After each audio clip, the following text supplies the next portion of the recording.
And we found the sound effect. Hey, all right, welcome in to the Whistle Stop. He is the voice of the referees, Eliot. He is the voice of the players, Andrew. And I am just the idiot watching and just shouting, just yelling. I don't even know the game. I don't know what I'm talking about. I'm just yelling because I'm mad because the game's not going the way I want to. And that's kind of what we're talking about here today. And that is disagreements, dissent, abuse. Basically, any time when the verbal argument is projected at the referee. When is it become then punishable? What is the lines? Eliot, let's get into that. So there's kind of the three phases we kind of were talking about here. A disagreement, it can happen. Then it can escalate into more things. So let's kind of go through that. What is a disagreement and what is something that is considered dissent? Where does the referee kind of make that line? There's four main variable factors that we look at as referees. And so think of it as the four Ps: personal, public, provocative, and persistent. So personal, I guess to get to the bottom of that is, would you say this to your colleague at the office or your boss at the office? For a referee, this is our place of work. And so comments of a personal nature find themselves somewhere on that spectrum. It could be low level, like, come on, ref, to something, really that gets to the bottom of your credibility or integrity. So you have a sliding scale of personal. Public, how public is the verbal outburst or the action? So a player just in your ear says something that no one else can hear or no one else can see. Well, that's not very public, and so it may not rise to the level of dissent. But if someone's waving their arms around and screaming it in such a way as to making a spectacle, right, and both goalkeepers at both ends of the fields can hear it, the parents can hear it, the coaches can hear it. Well, now by ignoring that, you're creating an issue for yourself in the game. The more public it is, the more it undermines your credibility. Provocative. Now, hopefully that's rare, but there we're talking about something that's offensive, insulting or abusive. So even if that's whispered in a referee's ear, if it's insulting or racist or abusive, but it is highly provocative, then that is not something that a referee can tolerate. And then the fourth P is persistent. It could be that a one-off incident that's a low-level disagreement. Oh, come on, ref.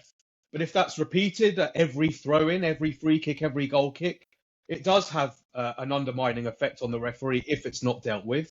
And so just like persistent fouls can result in a caution, persistent low-level disagreement can also rise to the level of dissent. So really only one of those P's has to be ratcheted all the way up for it to hit into dissent. It's not that they have to be hitting all of them. It's really about just one of those kind of, as you kind of have those little bars there going into the red there. Exactly. Andrew, talking to referees, you are a ref, you are a player. Obviously, you know how you would like to be talked to, but you also know how players tend to talk to referees. As a player, your advice on how to talk to a referee. Oh boy, yeah, this is a tough one because, of course, I can't say I always get that right myself, despite knowing what it's like to be on both sides. In the heat of the moment, it's very difficult. If there's a decision you disagree with, it's a real challenge to kind of talk yourself off the ledge. I think first of all, it's probably important to point out that just takes a little bit of practice. I think it needs to be very intentional. A lot of players, I don't think they really think about it. That, maybe what they're doing is more than a disagreement, it's dissent, or maybe it even gets up to the level of abuse. So I think one of the main takeaways from this as a player that you can go forward with is it requires a lot of intent to treat the referee with respect. It takes some practice. The best way to approach a referee is really just to ask questions, come from a perspective of trying to understand why they did what they did. Because when you do ask questions and you kind of come from that perspective, and they may be leading questions, you may be saying, Genuine questions, not what is wrong with you. That's not the questions we're talking about. Yeah, well, that's a more rhetorical, right? So yeah, genuine questions, not rhetorical, backhanded questions, I suppose. So yeah, I think the best way to handle it is to ask the referee what he saw and why he made that decision. You're First of all, I think that'll gain a little more respect from the referee's end. It'll also force the referee to think a little bit about what his decision was, and it'll help get the referee on your side. And as a referee, you appreciate it when a player comes up to you and is taking just the perspective of trying to understand why you made a call, and then you can explain yourself. And typically, you don't always agree. Sometimes there'll be a decision. Sometimes the referee gets it wrong. You'll ask some questions. The referee might say, "You know what? That's just not the way I saw it. If it did happen the way you saw it, you are correct, and it was an incorrect decision."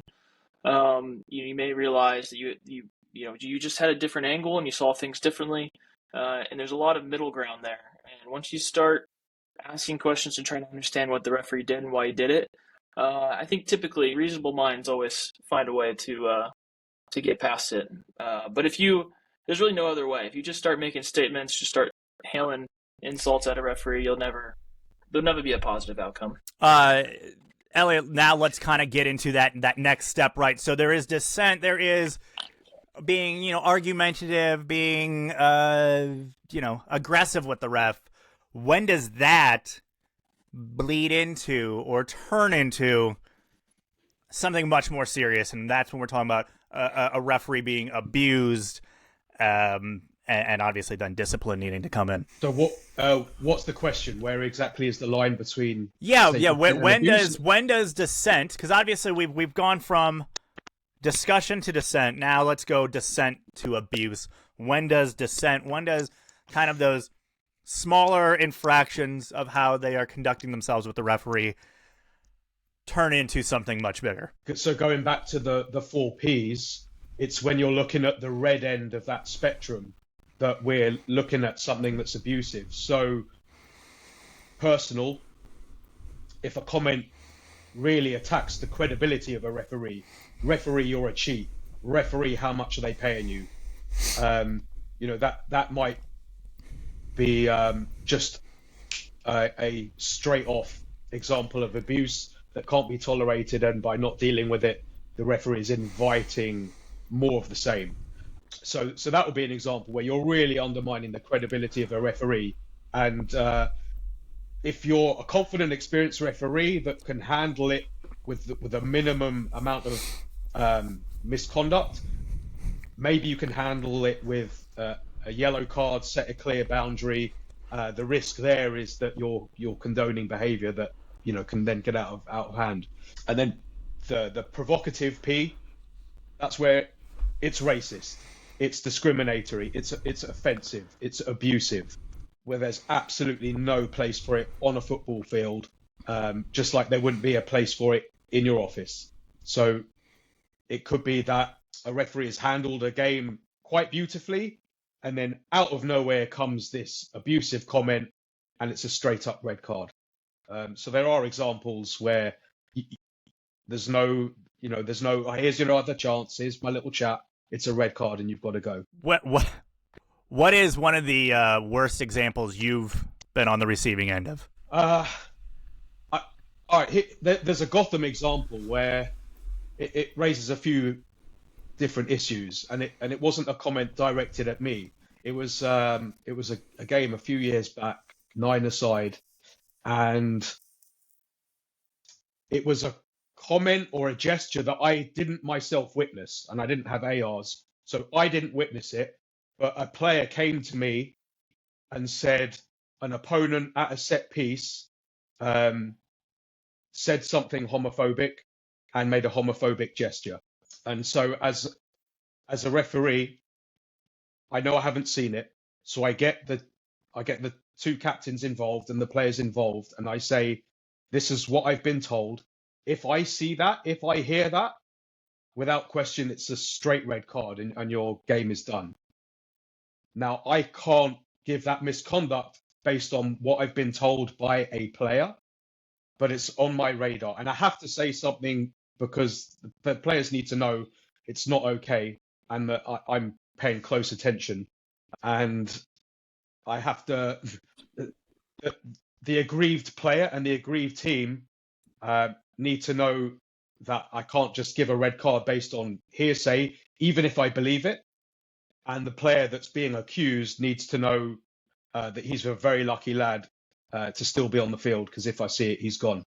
But that was an example of a homophobic comment. Mm-hmm. If it's true, if it happens and I see it, they're gone. And it's a difficult situation where the ref doesn't see it. You've got to be quite delicate and careful in how you handle it. And obviously, from a Gotham standpoint, those are kind of those certain things that we just have a zero tolerance for, right? Andrew, bringing it from a Gotham perspective, let's kind of first go with you of how you want referees and players to approach things in our league. Like it is a recreational league, and what I mean by that is we are all here for fun. I can appreciate that a lot of our players have a very competitive spirit. With that said, though, from the player side, I would really love to see a lot more respect shown towards our referees. In most matches, it's not an issue. However, I still don't think there's enough respect shown towards our referees. What they have to do every day in our leagues is difficult. It's really difficult. We have a lot of, all of our small-sided matches are a one-man system. In New York, even our 11s is a one-man system. They got to cover a lot of ground. They only have the one angle. A lot of these guys that have got, or girls, have a full-time job, or they're students, and they've got a lot on their plate, and they're just here to, honestly, they're just here to help Gotham out and make sure these matches happen. They're not professional referees. And they really, I fully believe almost all our referees give their absolute best. It's just, they still don't get a lot of appreciation for what they do. So from the player side, I just don't know if they appreciate our referees as much as they should. And also, I would love for them to understand how much of a challenge it is. So if you're a player in our league and you're hearing this and you've had issues with our referees in the past, I will simply invite you to give it a shot yourself. And then from the referee side... We have made that offer a few times now. Yeah, we've had issues with players, and our response is, well, you know what? How about you give it a shot? We'll let you referee and see how that goes. No one has ever taken us up on that. Yeah, still waiting for that. One of these days we'll make that happen. And then, from the referee side, I think some referees in Gotham and just recreational leagues across the country, not just Gotham, I think because it's a rec league that they don't need to worry about giving cards, or that, they shouldn't be punishing players because they're just paying to be here. Or maybe because they are newer to refereeing, they're a little scared to use their cards or report things that they should be, which I know is something Eliot's going to talk about here in a second. But really, I think there should be a zero tolerance for really anything. I mean, obviously referee abuse, but even dissent or abuse to other players, not just the referees. I'd love to see us give out more cards, to be honest, because if a referee even has to think about giving a card in a recreational game, they just shouldn't have to even be in that position. So I would love to see him just say, you know what, if I even have to think about it, here you go. Here's your card, and let's clean up your act. Eliot, let's. I want to get to the reporting here in a second, but I think one thing I want you to touch on from a referee perspective, as far as guidance for referees, this is the one area of the game where, if there's a foul, if a bad tackle, you have to make a call. You're making a call simply on the laws of the game, but when you're essentially the one being fouled in this situation, how do you handle your own emotions when handling essentially being on the receiving end of abuse and of something that is not of proper conduct of the game? Yeah, great question. One thing I think is important is, as referees, we kind of have to leave our egos outside the field. There's a danger to reacting overly emotionally to comments that, whether it's low-level disagreement, dissent, or abuse. So on the one hand, you can be too thin-skinned. You can be overly sensitive towards comments, and the reaction the outshot there could be you disrupt the flow of the game. You're taken away from the enjoyment of the players and yourself. It's not nice to be overly sensitive to comments. So you don't want to be overly sensitive. And if you're too thick-skinned, the danger there is that you are acquiescing to the kind of behavior that actually is not acceptable and needs to be dealt with. And if it isn't, you're losing control of the game. And so there's a sweet spot. And the 4Ps are really designed to, if you take your own emotional and your personal feelings out of it, to help a referee diagnose what's the level of this comment. Is it low-level disagreement, dissent, or abuse? And so if your ego is out of the equation and you're looking at it not dispassionately, but objectively, then you give yourself the best chance to deal with low-level poor behavior in a way that stops it growing out of control. And in the way that you conduct yourself, you need to be like, take the high ground, be professional, and be unimpeachable. So be calm. Don't reply to one retort with your own retort and that, escalate like that. Try not to be sarcastic or the smart aleck in the situation, and just talk with that sort of calm assurance, like 2 + 2 = 4. What you've said is unacceptable. If it carries on, you won't be here it's I would say how you conduct yourself is very important as a referee. I think you just kind of hit on something though real quick right there. Biting back doesn't really work. Doesn't help the situation, right? It's certainly a risky strategy. Now, in a league like Gotham, there's often a lot of familiarity between the referee and the players. So it's possible that a referee that knows a particular player, maybe he does know a little shortcut to getting that player to come back into line. And it could be a sarcastic comment or something that might not be deemed as professional, but it's effective. But it's a risky move. And as you get into levels of the game where it's affiliated, you don't know the teams, you don't know the players, that becomes even more of a risky strategy, because the risk of getting it wrong is you say something that doesn't de-escalate, it escalates. And so you've got to be a little bit careful, and you've got to, if you're sending somebody off for abuse, you want to make sure that there's no way that player can come back in their appeal and say, yeah, but the referee swore back at me, or the referee said something sarcastic. We have to be unimpeachable. We have to be clean. You mentioned being too thick-skinned, and that kind of leads into this last bit here, and that's on reporting. And obviously being too thick-skinned, sometimes you don't properly report abuse and dissent that could be a thing that a certain player is very persistent in. How important is properly reporting these incidents? Yes, important. Look, referees don't get into reffing because they love post-game reports. It's the paperwork, it's the admin side that we don't want to do, but I can't emphasize enough the importance of dealing with dissent and abuse appropriately with yellow and reds, but then post-game handling it in your report, making sure that it's reported accurately and with enough detail that the report is useful.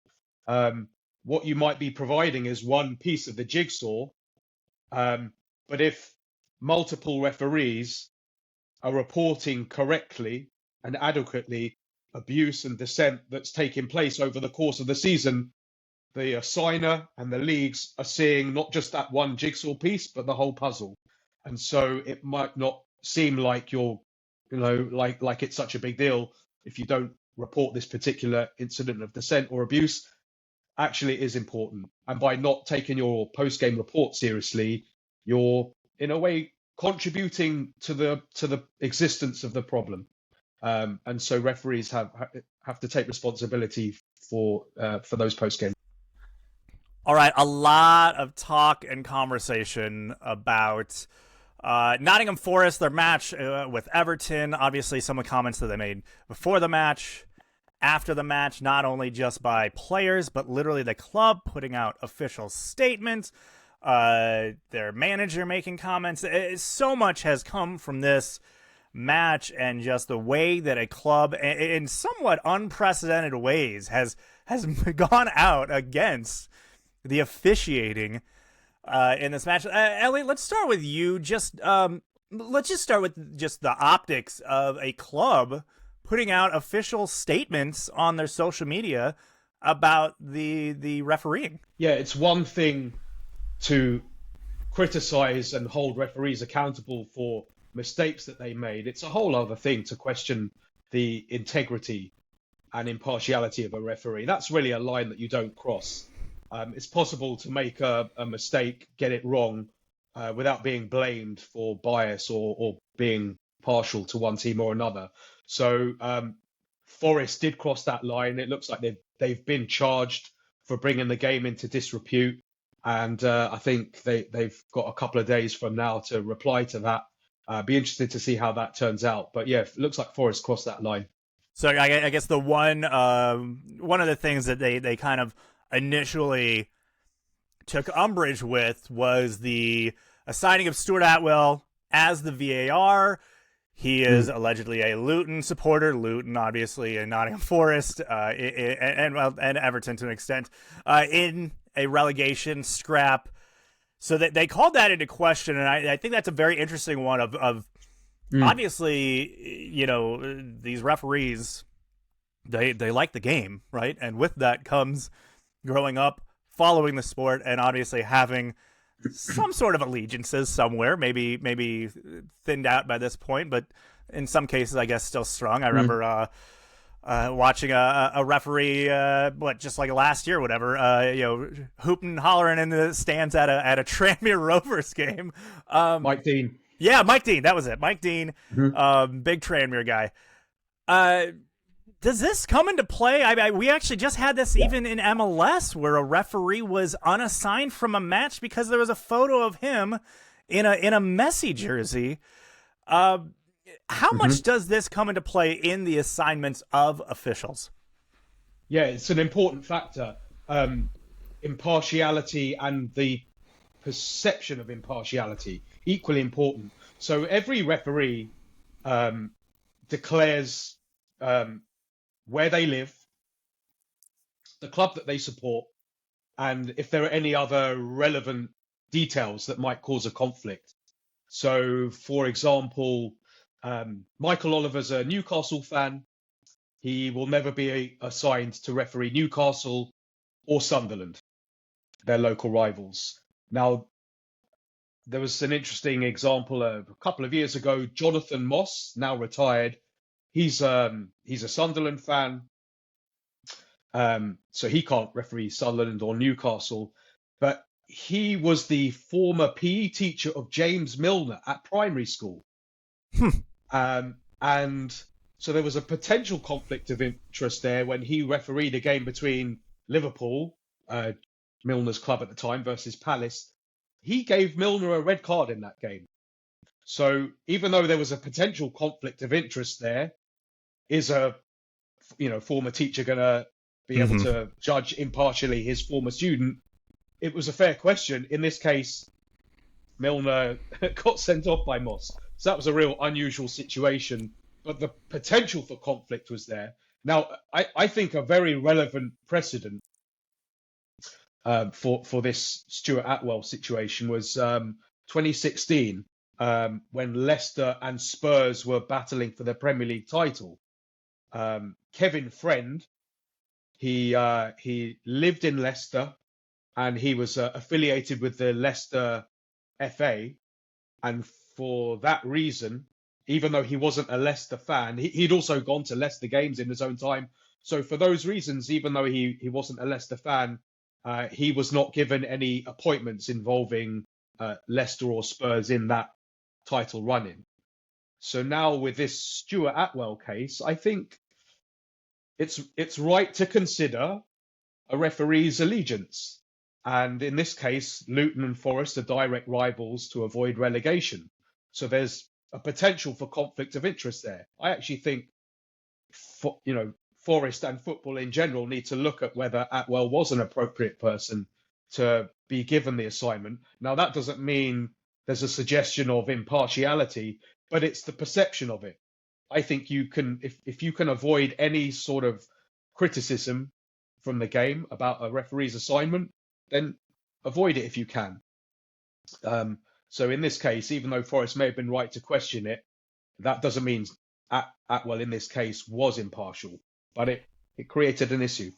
What about when you hear the referees will do a match, it's a big match, one side feels like the match just did not go their way from an officiating standpoint, and then is there a precedent from the club or from the officials, from the FA to go, okay, well maybe not assign him the next time for that big match, for that matchup, or for it's Chelsea is complaining, so we won't assign him for Chelsea matches for the next couple weeks. Yeah, that is a relevant factor. Look, I mean, it's one of the variables that goes into what is a very complicated assigning process. One example, I think 2007, Clattenburg was reffing Everton v Liverpool. He doesn't support Everton or Liverpool. There wasn't a direct conflict, but he was heavily criticised. I think he gave a couple of red cards to Everton. He was heavily criticised, and even though there wasn't a suggestion of bias, just to manage the situation, I think he didn't referee back at Goodison Park for a few years. It might have been, I think 6 years or 7 years or something. They didn't send him back to Goodison Park. So yes, you can take a referee's specific performance against a specific team or at a specific place into account.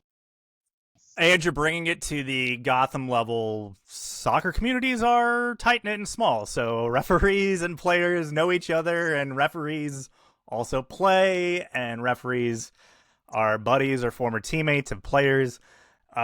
We have occasionally heard things like this of, don't let this guy ref this game because of this, or kind of what we just talked about with Eliot, don't let this ref do this game because he doesn't handle this team well. From an admin side and try to manage and referees at a rec level, how does that play in? First, it's important to note that we don't always have the luxury of thinking through that too much. The referee pool is not large. We're in a shortage of referees across the country. I don't think that's not even just soccer. It extends to pretty much all sports, all levels, at least here in the States. I'm not sure about the entire world, but it's difficult to build a strong referee roster. There's just not enough referees, and a lot of that is because of the abuse we spoke about earlier. So I think that's just the first thing to note, that it's important to consider that we don't necessarily have the luxury to really think through that. However, we do instruct both our referee coordinators and our on-site supervisors to consider any history a referee may have with a certain team when assigning them to a specific field. We don't normally take in allegiances to consideration because it's pretty rare that that's relevant. I know in Cincinnati, I don't referee that often these days, but when I do, I do have plenty of friends that play in the league, so I avoid refereeing them for obvious reasons. So it happens occasionally where we take that into consideration. A lot of our issues are typically where teams request certain referees to not referee them anymore for whatever reason. We will work with that a little bit, but I'm a pretty big believer that doesn't really solve anything. If a referee is really underperforming that poorly, then we need to address it on that end. If the team really can't behave themselves, then we need to address it on that end. We don't take those requests. I mean, we'll maybe consider it if we have the luxury of moving things around all the time, but I know we've done it plenty of times where it's been, okay, this team and this referee had a very a disagreement. The team's kind of hot. Okay, so maybe for the next couple of weeks, we won't assign that ref to that game and let that situation cool down. Yeah, we'll give them a little bit of a breather, and similar to the situation that Eliot was just illustrating as well. But for the most part, we don't really take those requests. Our players and teams, they don't get to tell us who to schedule and when to schedule them.